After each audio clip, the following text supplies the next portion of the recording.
Hi, my name is Stuart Patterson and I love the Bible. I love the Bible. Not because I'm a Christian or I believe in the Bible. I love the Bible because it's so weird. The Bible is so full of weird stuff that you could study it forever and always be surprised by the new weird stuff that you can find in it. It's amazing.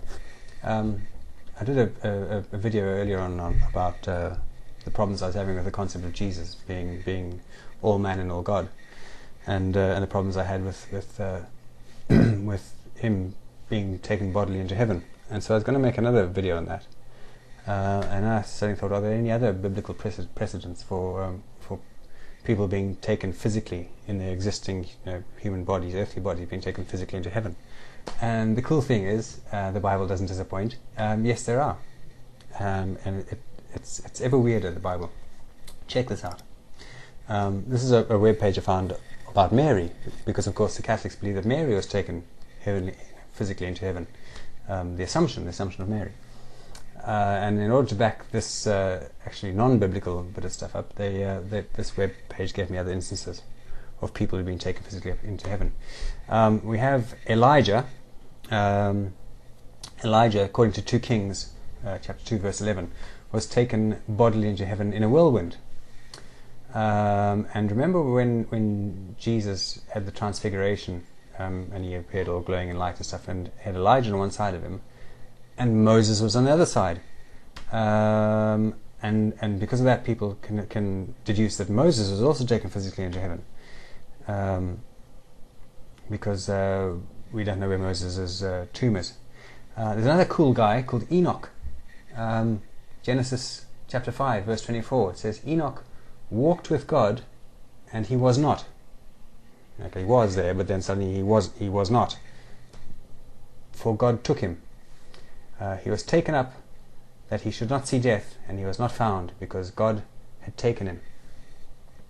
And then, of course, in Matthew 27, after Jesus died, we had the zombie incident when all the bodies came out of the tombs and wandered around.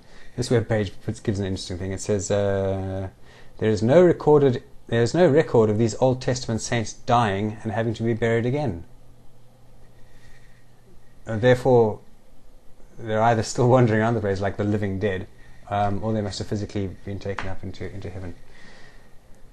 And that whole idea of having flesh and blood people up in heaven is just crazy, because you've got these bodies in heaven, and it's the same bodies they had on earth. There's Moses and Elijah and Enoch and Jesus and Mary and perhaps all these other guys who came out of the graves when Jesus died.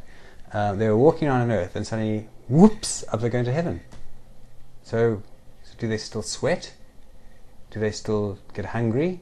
Do they sleep? And if they sleep, do they dream? Do they belch? Do they swallow? Do they get a dry mouth? Do they get thirsty? Do they get a hard on? What? I mean, they've got this body. So what about all those bodily functions?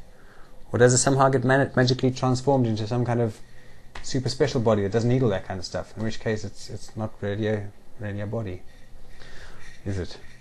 So there's some crazy stuff in the Bible, and the latest craziest stuff I discovered was this thing about heaven is full of angels and God, who is Jesus, and that kind of stuff. But there's also at least 1, 2, 3, 4 physical flesh and blood people.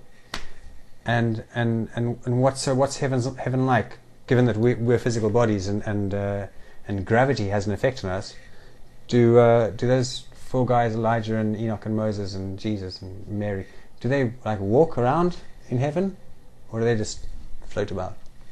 I mean, where is heaven? Are they up there? Are they down there? Because people say that heaven is extra dimensional, or it's all around, or that kind of thing. But no, we've got physical people there, and for physical people to be there, this place must have some kind of physical existence. Surely, the whole thing's weird.